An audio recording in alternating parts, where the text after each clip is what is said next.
तो first of all peaceful mind रखें, peaceful and curious mind रखें, then the best teacher will explain you everything। तो चलिए video शुरू करते हैं। आज के वीडियो में हम लोग चर्चा करेंगे पार्ट्स ऑफ स्पीच की। देखिए पार्ट्स ऑफ स्पीच की तो हम चर्चा करेंगे, लेकिन ये वीडियो जितनी भी आपने ग्रामेटिकल वीडियो देखी होगी उससे कंफर्म डिफरेंट होगी। तो वो डिफरेंट किस संदर्भ में होगी, चलिए हम लोग देखते हैं। देखिए आज जो वीडियो हम लोग देख रहे हैं वो वीडियो 26 जनवरी 2023 को बनाई गई, नए साल में। आज को बहुत ही पवित्र दिन है, माता सरस्वती का भी दिन है और देश के गणतंत्रता का भी दिन है। वैसे हम एक बात कहना चाहेंगे कि अगर ज्ञान है हमारे पास तो हम सब कुछ को समझ भी सकते हैं और उचित निर्णय भी ले सकते हैं, और उसकी जननी है माता सरस्वती। और जो गणतंत्र दिवस की हम लोग बात करते हैं तो एक तो हम लोगों को स्वतंत्रता दिवस बनाया करते हैं, 15 अगस्त 1947 को आजादी मिली भारत को। तो ये तो सही। अब गणतंत्र दिवस की क्या अहमियत है, तो गणतंत्र दिवस का अहमियत है कि भारत के संचालन हेतु संविधान का निर्माण हो जाना, जिससे कि भारत का सुचारू रूप से संचालन हो सके, एक तंत्र के ऊपर आधारित भारत कार्यरत हो सके। अब इसको थोड़ा सरल शब्दों में कहें तो जैसे देख लीजिए, हर इंसान आज रोजगार की तलाश में है। रोटी, कपड़ा, मकान, ये तीन बुनियादी चीजें हैं जिसकी तलाश में है। जब मनुष्य इन तीनों से अस्थायी तौर पर मुक्ति पा लेता है तो उसके जीवन में बहुत ज्यादा बदलाव आ जाते हैं।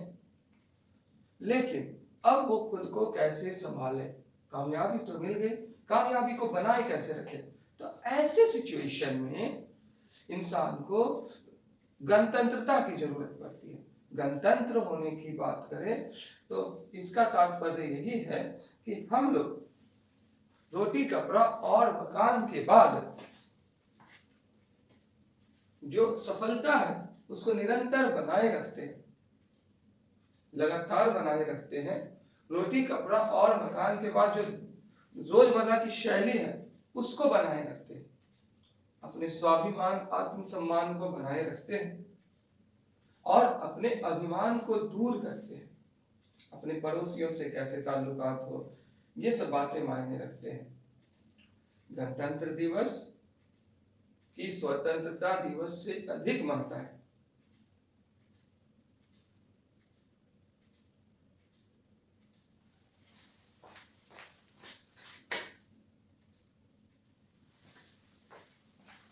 देखिए सबसे पहले तो कुछ वर्ड मीनिंग है, उस वर्ड मीनिंग को हम लोग देखते हैं। वर्ड मीनिंग किस लिए जरूरी है, तो प्रायः हम लोग जो ग्रामेटिकल टर्म को देखे हैं अब तक वो टर्म कंपीट नहीं कर पाते हैं जनरल कंपटीशन के वर्ड मीनिंग से। जनरल कंपटीशन में बहुत सारे इंपॉर्टेंट वर्ड मीनिंग आते हैं, उसमें कंसेप्ट बहुत कम होते हैं लेकिन कंसेप्ट होते हैं, और कंसेप्ट को भी जानने जरूरी है, तो उसके लिए ग्रामर पढ़ने एसेंशियल है। और वर्ड मीनिंग जो है वो जानने बहुत जरूरी है, क्योंकि कंसेप्ट के साथ साथ बहुत सारे ऐसे टर्म हैं जो वर्ड मीनिंग से रेलेवेंट होते हैं। सिनोनिम एंटोनिम तो है ही, वन वर्ड सब्स्टिट्यूशन भी है, और उसके बाद इडियम एंड फ्रेजेस भी है, और स्पेलिंग करेक्शन के रूप में भी आते हैं ये सब। तो वर्ड मीनिंग को जानने बहुत ही जरूरी है। पैसेज क्लोज टेस्ट में भी यूजुअली वर्ड मीनिंग हो ही जाते हैं। आई मीन टू से लैंग्वेज है तो वर्ड मीनिंग है, अगर वर्ड ही नहीं होंगे तो लैंग्वेज बनेगी कैसे, है कि नहीं। तो वर्ड मीनिंग को जानने बहुत ही जरूरी है हम लोगों के लिए। अब थोड़ा सा आगे चलते हैं हम लोग। तो वर्ड मीनिंग के साथ साथ एक बात और हम बता दें जो ज्यादातर शिक्षकों को भी नहीं पता है, या हमारा अनुभव नहीं रहा है ऐसे शिक्षकों के बारे में जो फोनेम की चर्चा करते हैं। लेकिन फोनेटिक्स तो सब कोई करते हैं, और इसको कुछ ऐसे ऐसे ऐसे वैसे पता नहीं कैसे कैसे समझाते रहते हैं। सही बतलाना चाहते हैं कि फोनेटिक्स जो है वो स्टडी ऑफ फोनेम्स है। Phonetics is the study of phonemes, यानी वर्ण विचार। और फोनेम को कहते हैं हिंदी में वर्ण। वर्ण भाषा की इंडिविजिबल यानी अविभाज्य स्मॉलेस्ट यूनिट है। The smallest unit of any language that is indivisible is called a phoneme. Hindi में इसे कहें तो वर्ण उस मूल ध्वनि को कहते हैं जिसके खंड या टुकड़े नहीं किए जा सकते, है कि नहीं। तो थोड़ा सा और आगे चलते हैं हम लोग, तो फाइनिंग के साथ यहाँ पे लिए जाएंगे।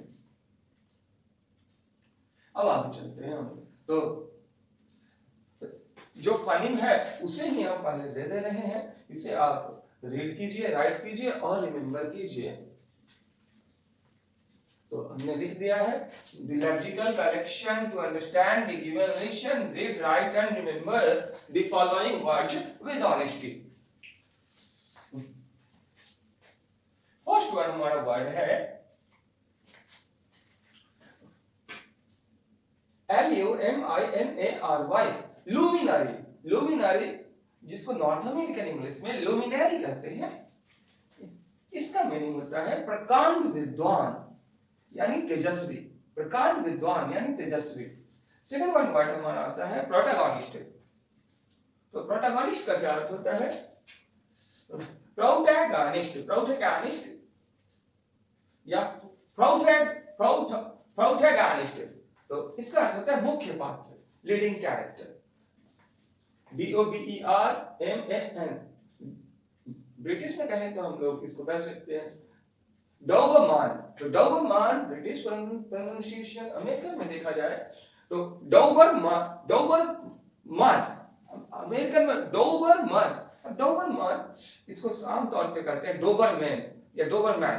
तो डोबरमैन होता ही नहीं है, बड़ा जो डॉग होता है जिसको आप बहुत कद में बड़ा होता है, छोटी सी पूंछ होती है उसकी, उसको हम लोग और गाड़ी करने के लिए, वो पहरेदारी करने के लिए बिल्डिंग का यूज किया जाता है, तो उसको कहते हैं हम लोग बड़ा पहरेदार कुत्ता यानी डोबरमैन। अब थोड़ा सा चलते हैं,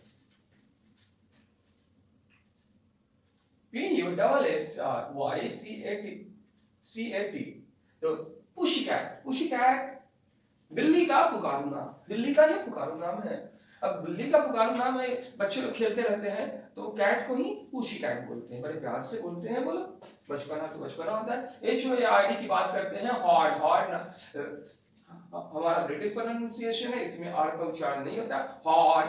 लेकिन अगर अमेरिकन कहा जाए हॉर्ड, तो हॉर्ड खजाना या जखीरा, खजाना या जखीरा। उसके बाद हम लोग बात करते हैं VICTUALS, विठल्स। विठल्स की बात करते हैं तो खाने पीने का सामान या रसद, खाने पीने का सामान या रसद अक्सर भेज दिया जाता है, ठीक है, कुछ आपातकालीन स्थिति में सरकार के द्वारा भी। विठल्स खाने पीने का सामान या रसद के बाद आगे चलते हैं हमारे नंबर 7 में देखिए CAVIR, कैवल। कैवल नुक्ताचीनी करना, विटंडा करना। अब नुक्ताचीनी करना, विटंडा करना, बात बात पे ये कैसे हुआ, वो कैसे हुआ, इसमें इतना में नहीं इतना दीजिए, इतना में नहीं इतना में दीजिए, ऐसे हम लोग कहते हैं, बार्गेनिंग करते रहते, तो मोल भाव लगातार करते रहते हैं, या आज नहीं कल, कल नहीं परसों, परसों नहीं तरसों, तो इस तरह की बातें हम लोग करते रहते हैं, उसको लोग कहते हैं नुक्ताचीनी करना। एक और इसका अर्थ है विटंडा करना, ठीक है।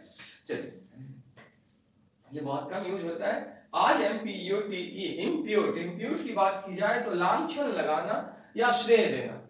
इम्प्यूट, इम्प्यूट लांछन लगाना या श्रेय देने की हम लोग बात करते हैं। तो किसी को कोई काम वो किया और वो काम गलत हो गया, तो उस गलत काम का श्रेय हम उसको दे रहे हैं, तो उस पर हम लांछन लगा रहे हैं, आरोपित ठहरा रहे हैं, ये तुम्हारे काम हो गया।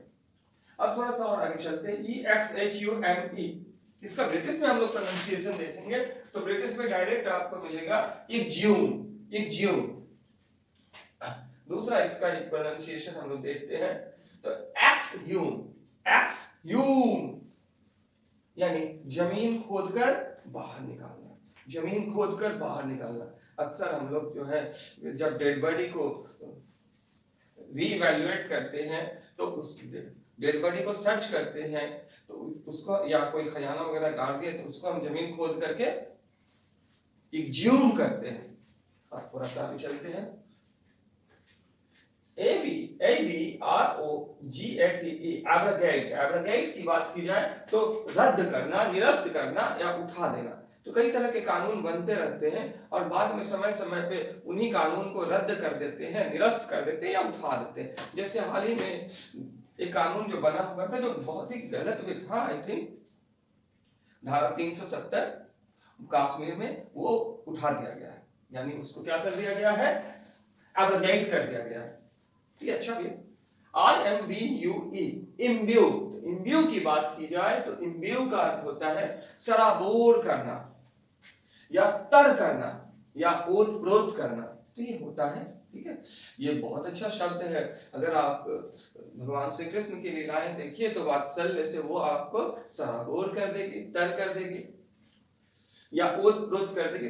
विवेकानंद के स्पीच को सुनिए तो वो भी आपको, या उनके थॉट्स को, या उन्होंने जो कंटेंट्स दिए हैं वर्ल्ड के सामने with the help of the different books, वो आपको डेफिनेटली नॉलेज से सराबोर कर देगी, यानी इम्ब्यू कर देगी, इम्ब्यू।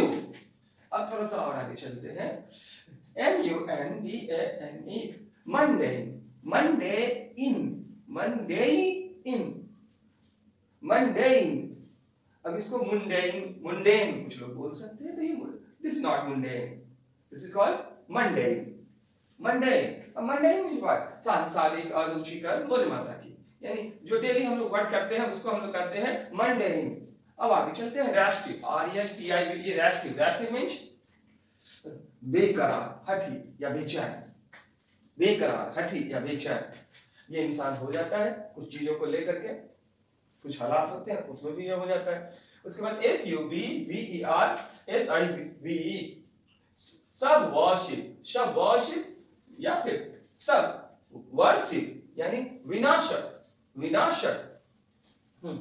तो हनुमान जी की बात करें तो वो दुष्टों के लिए विनाशक सिद्ध हुए हैं, भगवान श्री कृष्ण भी दुष्टों के लिए विनाशक सिद्ध हुए हैं, और प्रकाश हमेशा अंधकार के लिए विनाशक सिद्ध होते हैं, सब वर्षी होते हैं। उसके बाद बेलिकाउस की बात की जाए, बेलिकाउस या बेलिकोस, तो ये होते हैं हमारे युद्ध प्रिय लड़ाकू, युद्ध प्रिय लड़ाकू।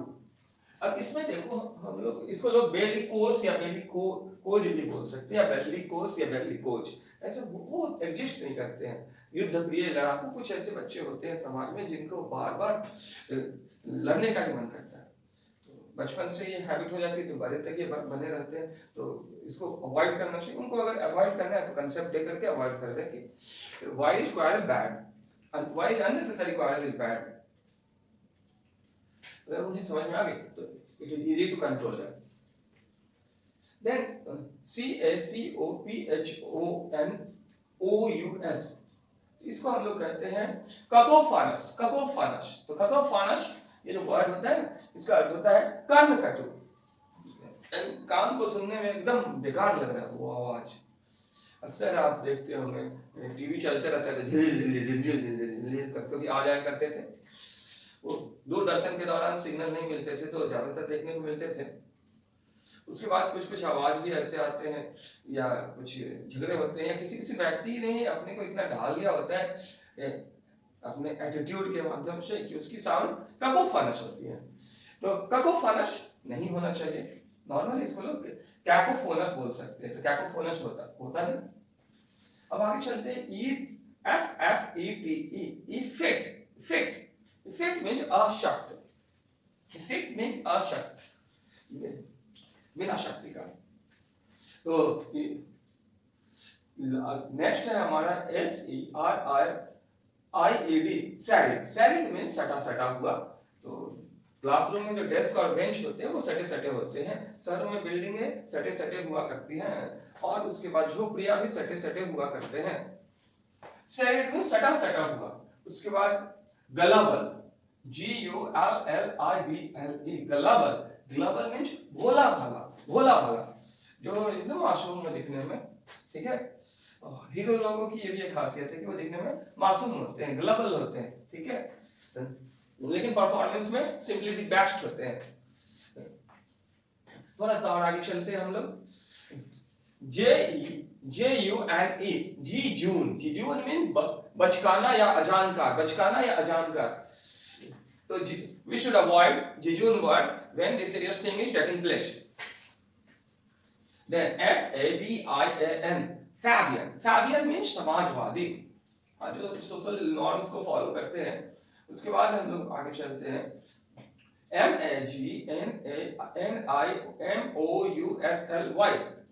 magnanimously. मैग्नानिमसली मीन्स उदार चरित्रता पूर्वक, विशाल हृदयता से।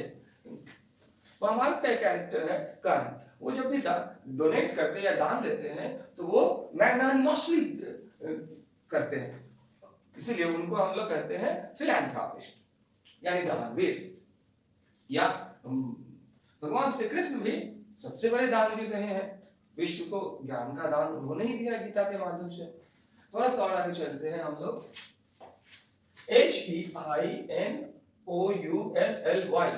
HEINOUSLY, हेइनसली मीन्स जघन्यता पूर्वक।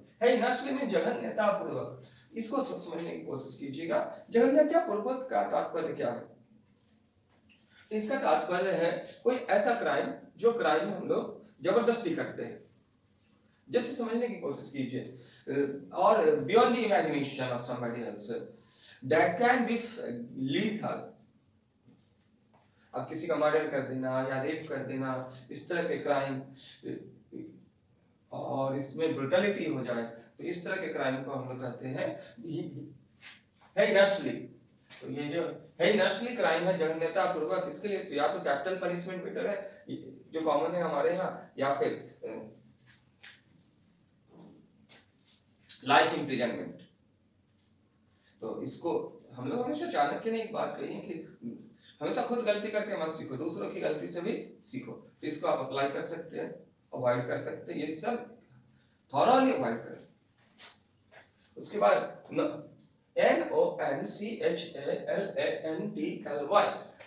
NONCHALANTLY, नॉनशैलेंटली की बात करें तो उत्साहहीनता पूर्वक यानी बेपरवाही से,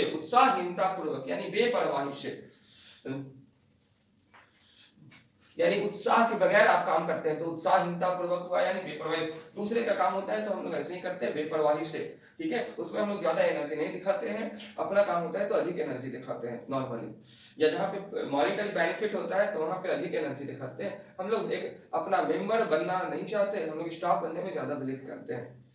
मनी पे हमारा अल्टीमेट फोकस होता है, मनी जनरेटर नहीं बनना चाहते, मनी रिसीवर बनना चाहते हैं आज की सोसाइटी में।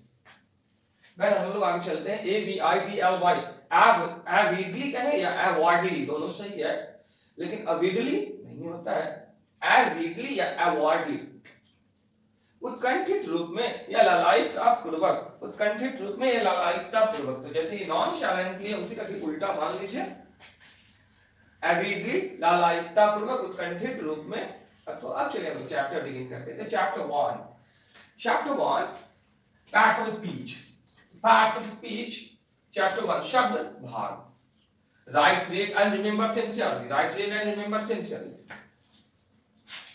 इट मींस लिखिए, पढ़िए और याद कीजिए आत्मीयता पूर्वक लिखिए, पढ़िए और याद कीजिए। चलिए अब चैप्टर बिगिन करते हैं। All the words in the English language are divided into 8 categories according to their works. Each category is called a part of speech and collectively these are called parts of speech. वाक्य का निर्माण जिनसे होता है उन्हें शब्द कहते हैं। शब्द वाक्य में अलग अलग कार्य करते हैं। अंग्रेजी भाषा के सारे शब्दों को उनके कार्यानुसार 8 श्रेणियों में विभाजित किया गया है। प्रत्येक श्रेणी को अ पार्ट ऑफ स्पीच तथा इनको संयुक्त रूप से पार्ट्स ऑफ स्पीच कहा जाता है। देखिए बाबू, आप लोगों को सब बता देना चाहते हैं dear students, all the words in the English language are divided into 8 categories according to their works. अंग्रेजी के सारे शब्दों को उनके कार्यानुसार 8 श्रेणियों में विभाजित किया गया है। उसका हिंदी से लिख दिया है। तो देखो, human life is deed based, मानव जीवन कर्म प्रधान होता है ना। जो जैसा काम करता है वैसी उसकी पहचान होती है। अब यहाँ पे समझिए, पहली बात यह है कि भाषा कोई भी हो उसके निर्माण में शब्द की अहम भूमिका होती है। भाषा शब्द से ही बनते हैं। अब शब्द जो है वो स्मॉलेस्ट सिग्निफिकेंट टर्म होते हैं, स्मॉलेस्ट और सिग्निफिकेंट टर्म होते हैं। तो वाक्य का निर्माण जो है वो शब्द से होता है, ठीक है। अगर शब्द ना हो तो वाक्य नहीं होगा। अब ये जो शब्द है ये वाक्य में अलग अलग कार्य करते हैं, ठीक है। ये जो भी अलग अलग कार्य करते हैं वो सारे कार्य उनकी अलग अलग पहचान बनाते हैं। जैसे मान लीजिए कि कोई अगर फर्नीचर के वर्क करते हैं तो उन्हें हम लोग कारपेंटर कहते हैं। कोई अगर मान लीजिए पेंटिंग का वर्क करते हैं तो उन्हें पेंटर कहते हैं। कोई अगर ऑटोमोबाइल सेक्टर में व्हीकल को रिपेयरिंग करते हैं तो उनको मैकेनिक कहते हैं। कोई पेशेंट को ट्रीट करते हैं तो उन्हें डॉक्टर कहते हैं। तो ये, या कोई बच्चों को एजुकेशन देते हैं, लाइक अशोकानंद सर मोटिवेशन देते हैं, तो वो उनको या तो एजुकेटर कहते हैं या मोटिवेटर कहते हैं। एजुकेशनिस्ट कहेंगे या फिर इंस्पायरर कहेंगे। तो चलिए, सोर्स ऑफ इंस्पिरेशन ज्यादा बेटर होता है सोर्स ऑफ मोटिवेशन की तुलना में। मोटिवेशन पर्टिकुलर प्लेस पे फंक्शन कर सकते हैं, for a short period of time function कर सकते हैं, लेकिन इंस्पिरेशन लाइफ लॉन्ग होते हैं। तो चलिए हम लोग थोड़ा सा आगे चलते हैं। तो कार्य के अनुसार, जैसे ह्यूमन बीइंग के प्रोफेशन को जिसमें वो रहते हैं उसके अकॉर्डिंग उन्हें आइडेंटिफाई किया जाता है, उसी प्रकार वर्ड भी जो फंक्शन करते हैं एक सेंटेंस को बनाने के दौरान, ठीक है, लैंग्वेज को कंपोज करने के दौरान, उसके अकॉर्डिंग ही उन्हें नॉमिनेट किए गए हैं। तो उसके अकॉर्डिंग उन्हें नॉमिनेट किए गए हैं। तो यहां समझने की कोशिश कीजिए कि इन सब को, जैसे अभी ऐसे समझिए, जो एक और एग्जांपल के तहत इसको समझिए कि माइंड है, माइंड में ज्ञान रहता है, तो माइंड को ब्राह्मण बोला गया है।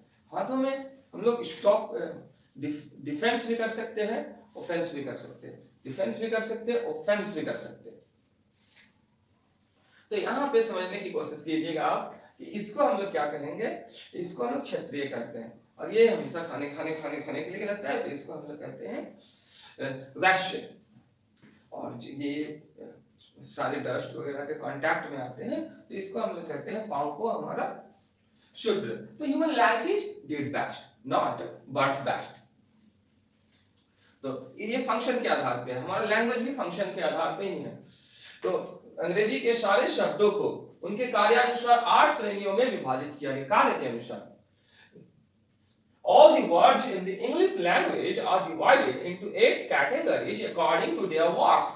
Each category is called a part of speech. उनमें से हर एक को स्पीच यानी बोली का एक भाग कहा जाता है, ठीक है, बोली का एक भाग कहा जाता है, यानी शब्द का एक भाग, और संयुक्त रूप से उसको कहते हैं बोली के भागे, यानी शब्द भाग। अब आगे चलते हैं, अब ये है कितने, ये जो पार्ट्स ऑफ स्पीच है ये है कौन कौन से और कितने, इसी का हम लोग डिटेल में स्टडी करेंगे। फर्स्ट वन हमारा है पार्ट्स ऑफ स्पीच को शॉर्ट में पीओएस, पार्ट्स का पहला लेटर है पी, ऑफ का ओ ले लिए हैं, और स्पीच का एस, तो पास हो गया। और फर्स्ट वन है हमारा noun, one noun, two pronoun, third one, fourth one adjective, fifth one adverb, sixth one हमारा देखे तो preposition, seventh one conjunction, and last one interjection. ये पार्ट्स ऑफ स्पीच है, इसको हम लोग डिटेल में लेटर स्टडी करेंगे, अभी एक शॉर्ट टर्म के रूप में देख लेते हैं। नाउन, तो नाउन देखिए फाइलिंग के साथ देने से ना उच्चारण इधर उधर नहीं होते और एकदम लगता है कॉन्फिडेंस आ जाता है कि नहीं यही इसका प्रोनाउंसिएशन है, कुछ भी इधर उधर डाउट की कोई गुंजाइश ही नहीं लगती। If you have filing, if you have the concepts of filing, then you can handle everything. तो नाउन को हम लोग पहले समझते हैं। A word which is used as the name of a person, animal, place or thing is called a noun. एक शब्द जिसका उपयोग एक व्यक्ति, जानवर, स्थान या वस्तु के नाम के रूप में होता है संज्ञा कहलाता है, कोई भी एक शब्द। अब जैसे देख लीजिए, as Mohammad Shamsuddin, Mrs Annie, doctor Ashok Kumar Singh, luminary, luminary, उसके बाद प्रोटैगनिस्ट, और यहाँ पे हम लोग Doberman, pussycat, Bihar, India, horn, व्हीटल्स, एटसेट्रा, एटसेट्रा। अब देखिए एटसेट्रा को शॉर्ट में एटीसी बोला जाता है, एटसेट्रा, एटसेट्रा। अब थोड़ा सा और आगे चलते हैं हम लोग। तो देखिए एक शब्द जिस, पहले तो ये समझिए कि एक शब्द, वैसे तो इसको हम डिटेल में समझाएंगे इसके बाद, इस चैप्टर के बाद। तो एक शब्द जिसका उपयोग एक व्यक्ति, तो व्यक्ति की बात की जाए तो मोहम्मद शमसुद्दीन से डॉक्टर अशोक कुमार सिंह या फिर मिसेज एनी, ये सब हमारे क्या है, व्यक्ति के नेम है। उसके बाद तो हम लोग थोड़ा सा और आगे चलते हैं। जानवर, तो जानवर की हम लोग बात की जाए तो पुशी कैट या डोबरमैन या फिर और भी है खाओ, तो ये सब हमारे क्या हो जाते हैं, नेम ऑफ एनिमल। उसके बाद थोड़ा सा और आगे चलते हैं तो स्थान के नाम, तो स्थान के नाम में बिहार को ले लीजिए या इंडिया को ले लीजिए, नेम ऑफ प्लेस है। उसके बाद हम लोग थोड़ा और आगे चलते हैं, वस्तु के नाम को संज्ञा करते हैं। एक शब्द जिसका उपयोग एक व्यक्ति, जानवर, स्थान या वस्तु के नाम के रूप में होता है, संज्ञा कहलाता है। अब यहाँ पे देखिए वस्तु कौन कौन है, हॉर्ट या हॉर्ट के बाद बीटल हो गया, ठीक है, इसे वस्तु के नाम। अब आगे नेक्स्ट टर्म हमारा आता है प्रोनाउंस। तो प्रोनाउंस यानी सर्वनाम, प्रोनाउंस। तो a word which used instead of a noun is called a pronoun। एक शब्द जो एक संज्ञा के स्थान पर या बदले में उपयोग होता है, एक शब्द जिसका प्रयोग एक संज्ञा के बदले में होता है, सर्वनाम कहलाता है। As I, we, you, he, she, it, they, etc. I, we, you, he, she, it, they, etc. ये सब सर्वनाम है। जैसे अशोकानंद आप लोगों को शिक्षा दे रहे हैं, अशोकानंद संज्ञा है। अगर इसी को कहें I am teaching you, I am teaching you, तो यहां पर क्या हो गया, या आई एम एजुकेटिंग यू, तो यहां पे क्या हो गया, आई अशोकानंद के लिए यूज हुआ है, अशोकानंद नाउन है, आई प्रोनाउन है। अब आगे चलते हैं, हम वॉच की बात करते हैं। वॉच क्रिया, a word which shows an action, state or position is called a verb। a word which shows an action, state or position is called a verb।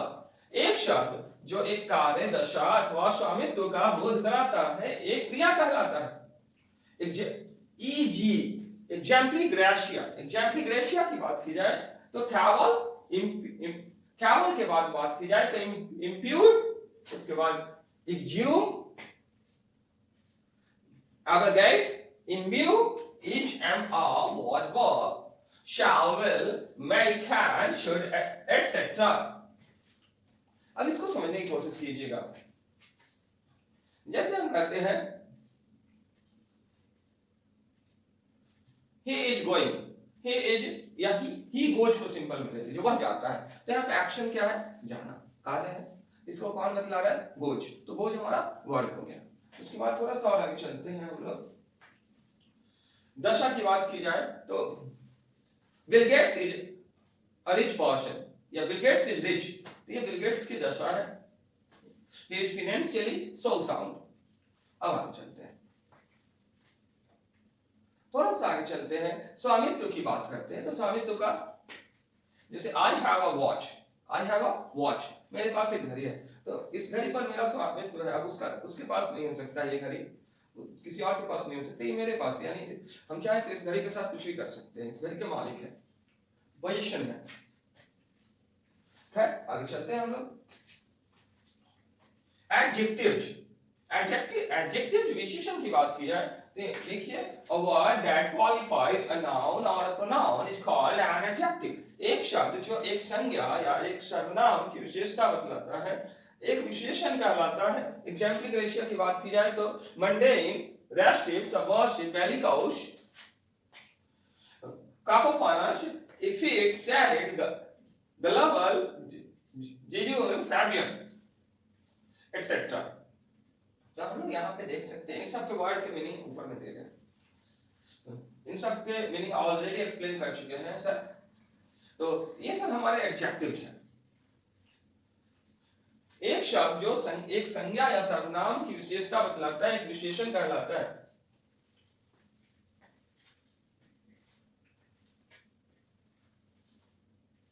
अब यहां पे देख लीजिए, जैसे हम कहते हैं Shilpi is restive, Shilpi is restive, Shilpi बेचैन है या बेकरार है, तो यहां पर शिल्पी इज अ नाउन और रेस्टिव हमारा क्या हो गया,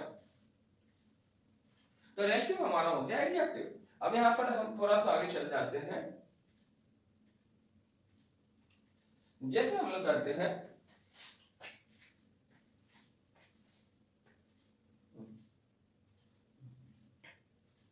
गणेश इज बेलिकौस, गणेश युद्ध प्रिय है, तो गणेश युद्ध प्रिय है, गणेश बेलिकस की हम लोग बात करते हैं तो गणेश हमारा नाउन है और बेलिकस हमारा एडजेक्टिव हो गया।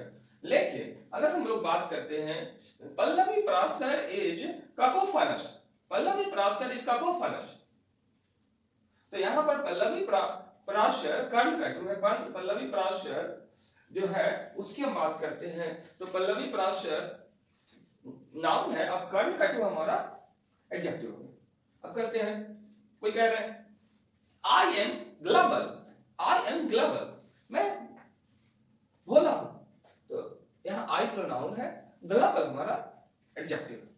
क्लियर? यहां हम क्या कर रहे हैं, एक शब्द जो एक संज्ञा या सर्वनाम की विशेषता बतलाता है, एक विशेषण कहलाता है, उसी को समझ रहे हैं। अब आगे चलते हैं, एडवर्ब्स की बात करते हैं तो एडवर्ब्स क्रिया विशेषण, a word which is used to qualify a verb, an adjective or another adverb is called an adverb.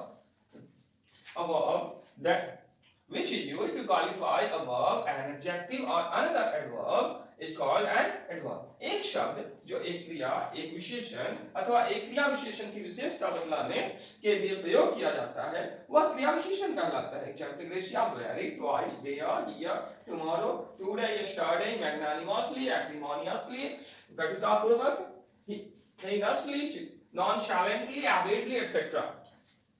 तो हम लोग अब आगे चलते इसको थोड़ा सा समझ लेते हैं।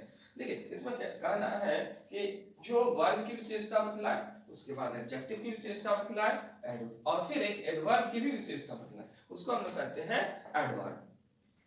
एडवर्ब का एक एग्जांपल हम लोग ले लेते हैं, जैसे हम लोग कहते हैं ही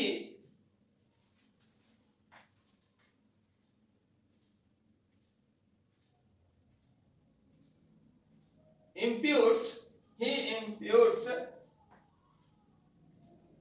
heinously, he imputes heinously, इसका हिंदी होता है वह जघन्यता पूर्वक लांछन लगाता है। he imputes heinously, वह जघन्यता पूर्वक लांछन लगाता है।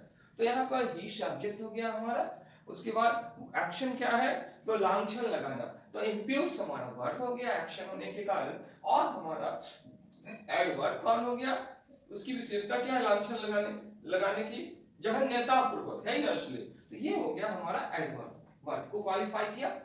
अब आगे चलते हैं, मान लीजिए हम लोग कहते हैं एक एडजेक्टिव को क्वालिफाई कैसे करता है, तो एक एडजेक्टिव को क्वालिफाई करने के लिए हम लोग देख लीजिए,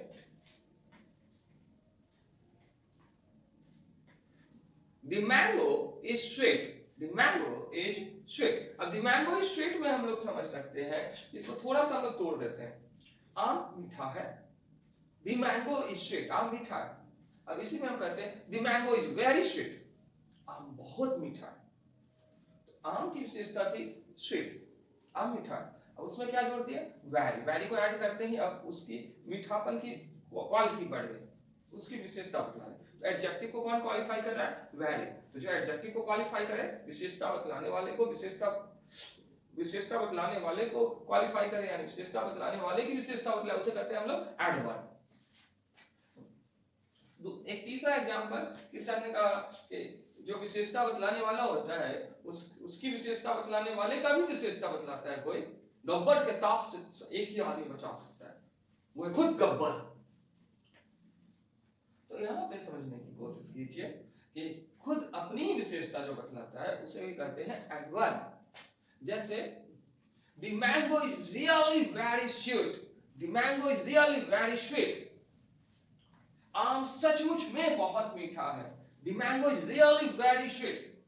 तो यहाँ पर आम उसकी विशेषता मीठा, मीठा की विशेषता बहुत, और बहुत की विशेषता सचमुच में है ना।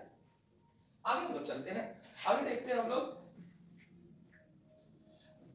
प्रीपोजिशन। प्रीपोजिशन इसको बहुत सारे लोग प्रीपोजिशन बोलते हैं, प्रीपोजिशन बोलते हैं, प्रीपोजिशन नहीं होता है, कई बार हम भी बोलते हैं प्रीपोजिशन, जो ट्रेडिशनली हम लोग फॉलो कर रहे हैं उसी के आधार पे चल रहा है प्रीपोजिशन, लेकिन होता है प्रीपोजिशन।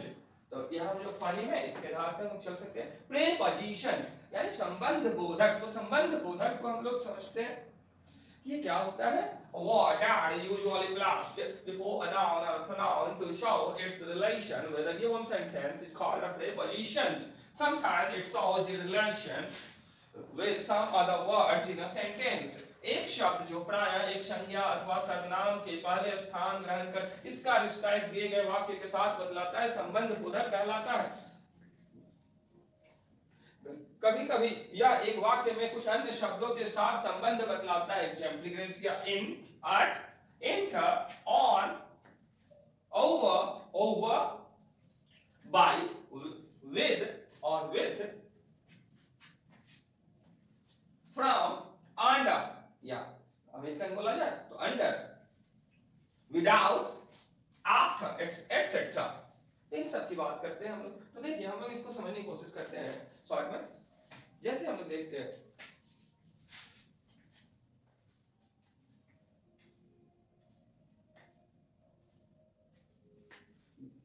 एक एग्जांपल लीजिए, ही गोज, वह जाता है। बहुत ही सिंपल एग्जांपल। अब ही गोज, वह जाता है। ही, ये एक हमारा गिवन सेंटेंस है। क्योंकि सेंटेंस होने के लिए एक सब्जेक्ट और एक वर्ब और एक पंक्चुएशनल साइन होनी चाहिए। लास्ट में फुल स्टॉप है, बस बात कर लो, ये सेंटेंस हो गई। तो सब्जेक्ट है ही और गोज हमारा वर्ब। अब इसी में हम अगर लगा देते हैं थोड़ा फर्दर इंफॉर्मेशन देते हैं, he goes to school, he goes to school, वह स्कूल विद्यालय को जाता है, विद्यालय के लिए जाते हैं, विद्यालय तक जाता है। तो यहां पर समझिए वह विद्यालय के लिए जाता है। तो यहां पर हमारा आया है ही सब्जेक्ट, गोज वर्ब और एक इनका रिलेशन बतलाया जा रहा है, दिए गए वाक्य का रिलेशन बतलाया जा रहा है स्कूल के साथ। स्कूल एक नाउन है, एक नाउन के साथ रिलेशन का बोध कराया जा रहा है। प्रीपोजिशंस जो है वो नाउन के पहले आता है। तो नाउन स्कूल है तो इसके पहले कौन आया है? ट आया है। तो ट हमारा क्या हो गया? प्रीपोजिशन। और इस ये ही गोज के साथ इसका रिलेशन शो कर रहा है। कभी कभी ये कुछ शब्दों के साथ भी रिलेशन शो करता है। अब ये शब्दों के साथ रिलेशन शो करने का अर्थ क्या है? तो यहाँ पे थोड़ा समझने की कोशिश कीजिए। जैसे she is on the roof, she is on the roof, वह छत पर है। तो यहां पर दी क्या है? सॉरी, द रूफ क्या है? Noun. She is on the roof, तो रूफ हमारा नाउन है। अब यहां पर गौर कीजिएगा, ऑन क्या है? प्रीपोजिशन, नाउन के पहले आया। क्योंकि अब नाउन के पहले आ रहा है, लेकिन गौर यहां पे फरमाने वाला शी इज, ये सेंटेंस नहीं है, तो ये अन्य शब्द है। तो कभी कभी अन्य शब्दों के साथ मेन वर्ब नहीं रहते तो अन्य शब्दों के साथ ही रिलेशन शो करता है। She is sentence impossible. तो she is on the roof, वह छत पर है। यहाँ पे अन्य शब्दों के साथ ये रिलेशन शो करता है। अब थोड़ा सा आगे चलते हैं। अब आप नाउन के साथ तो देख लिए, प्रोनाउन के साथ all of you are learning with me, आप सभी लोग मेरे साथ सीख रहे हैं। तो यहाँ पर मी प्रोनाउन है और विद हमारा आया है, तो विद हमारा हो गया प्रीपोजिशन, सॉरी प्रेपोजिशन। प्रेपोजिशन क्योंकि मी के पहले आया और all of you are learning के साथ रिलेशन शो कर रहा है। अब हम लोग थोड़ा सा और आगे चलते हैं, वैसे डिटेल में हम लोग पढ़ेंगे। कंजंक्शन, कंजंक्शन, तो कंजंक्शन की बात करते हैं, संयोजक की बात करते हैं। A word which may only join two words, phrases, clauses or sentences is called a conjunction. एक शब्द जो दो शब्दों, वाक्यांशों, वाक्यों अथवा वाक्यों को केवल जोड़ता है, संयोजक कहलाता है। Example and, a, when, till, tall, but, start from but, if, because, American, because, etc. But never say because, never say because. अब इसको समझने की कोशिश कीजिएगा। कंजंक्शन का काम है केवल जोड़ देना, ठीक है? कई चीजों को जोड़ता है ये, तो इसका काम है केवल जोड़ देना। अब एक कंजंक्शन पहले तो दो शब्दों को जोड़ता है, जैसे and two make four, 2 and 2 make four, 2 और 2 4 होते हैं। तो यहां पर समझने की कोशिश कीजिएगा कि एंड हमारा दो वर्ड को जोड़ा, तो दो वर्ड्स को जोड़ने वाला कंजंक्शन। अब थोड़ा सा और आगे करते हैं इसको, जैसे Ram and Shyam are happy, तो Ram and Shyam are happy, first word Ram, second word Shyam, इनको जोड़ने वाला एंड। अब इसके बाद जो टर्म है हमारा वो है वाक्यांशों। तो वाक्यांशों की बात की जाए तो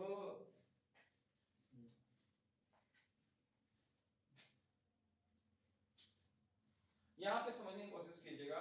I want a chain of gold यानी necklace for a birth giving woman,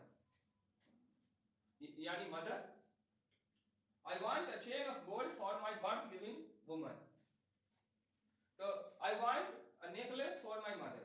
तो ऐसा ना कर करके हम यूज कर रहे हैं अ चेन ऑफ गोल्ड का, तो ये हो गया हमारा वाक्यांश, ठीक है। तो और अ बर्थ गिविंग वुमन ये भी हमारा वाक्यांश यानी फ्रेज, ये हमारा फ्रेज है। अब इसको हम लोग इसको कंजंक्शन के रूप में देखें तो a chain of gold is costly but, अच्छा, या फिर हम ऐसे कह सकते हैं a chain of gold and a birth giving woman are noticeable here. A chain of gold and a birth giving woman are noticeable here। तो यहां पर समझने की कोशिश करें, यानी a chain of gold एक पहला वाक्यांश हो गया, दूसरा वाक्यांश है a birth giving woman, दूसरा फ्रेज। अब उपवाक्य की बात की जाए तो उपवाक्य में बहुत ही कॉमन एग्जांपल है I was absent because I was ill, मैं अनुपस्थित था क्योंकि मैं बीमार था। I shall not go to school if it rains, मैं विद्यालय नहीं जाऊंगा यदि बारिश होगी। तो यहाँ पर बिकॉज